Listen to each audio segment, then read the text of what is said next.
கிறிஸ்துவுக்குள் பிரியமானவர்களுக்கு ஆண்டவராய் இயேசு கிறிஸ்துவுடைய இனிய நாமத்தினாலே வாழ்த்துக்கள். சங்கீதம் 29:11 படியாக கர்த்தர் தமது ஜனத்துக்கு பலன் கொடுப்பார், தமது ஜனத்துக்கு சமாதானம் அருளி அவர்களை ஆசீர்வதிப்பார். பிரியமானவர்களே, முதலாவது ஆண்டவராகிய கர்த்தர் உங்களுக்கு பலன் கொடுப்பார். தன்னுடைய அபிஷேகத்தின் வழியாகவும் தன்னுடைய வார்த்தையின் வல்லமையின் வழியாகவும் பரிசுத்த ஆவியானவருடைய வழியாகவும் கர்த்தர் உங்களுக்கு பலன் கொடுப்பார். கர்த்தருடைய பாதத்திலே காத்திருக்கிற நீங்கள் பாக்கியவான்கள். கழுகுகளைப் போல செட்டைகளை அடித்து கொண்டு எழும்புவீர்கள்.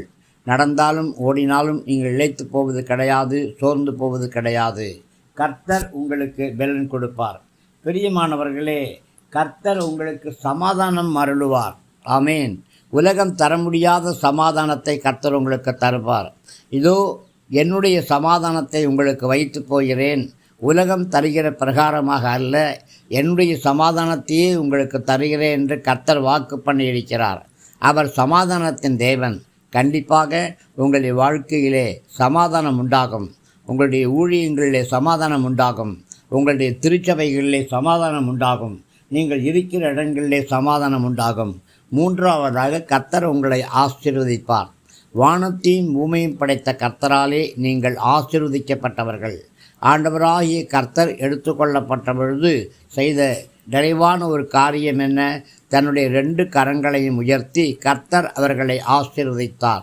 அவருடைய பெயர் சமாதானத்தின் தேவன். சமாதானத்தை குலைத்து போடுகிற எல்லா சாத்தானுடைய செயல்களையும் கர்த்தர் தன்னுடைய கால்களின் கீழாக நசுக்கி போடுவார். சமாதானத்தின் தேவன் சொல்லி முடியாத சமாதானத்தையும், நதியளவு சமாதானத்தையும், கடல் நல்லை அளவு உங்களுக்கு சமாதானத்தை கட்டளையிடுவார். ஆமேன். பிரியமானவர்களே, கர்த்தர் உங்களுடைய வாழ்க்கையிலே 3 காரியங்களையே சித்தமுள்ளவராய் இருக்கிறார். 1, கர்த்தர் உங்களுக்கு பலன் கொடுப்பார். 2வதாக கர்த்தர் உங்களுக்கு சமாதானம் அருளுவார். 3வதாக கர்த்தர் உங்களுக்கு ஆசீர்வாதங்களை கட்டளையிடுவார். நீங்கள் என்ன செய்ய வேண்டும்?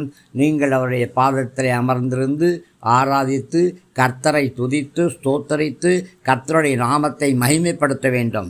சுவிசேஷ தீபத்தை கரங்களில் ஏந்தி அநேக மக்களிடத்திலே கடந்து சென்று கர்த்தருடைய ராஜ்யத்தின் சுவிசேஷத்தை நீங்கள் அறிவிக்க வேண்டும். ஆத்துமாக்களை ஆதாயம் செய்ய வேண்டும். தேவனுடைய ராஜ்யத்துக்கென்று அவர்களை பலப்படுத்த வேண்டும். இதுதான் கர்த்தர் உங்களிடத்திலே எதிர்பார்க்கக்கூடிய காரியம். நிறைவாக தேவனுடைய கிருபையும் தேவனுடைய சமாதானமும் உங்களோடு கூட இருப்பதாக. ஆமேன், ஆமேன்.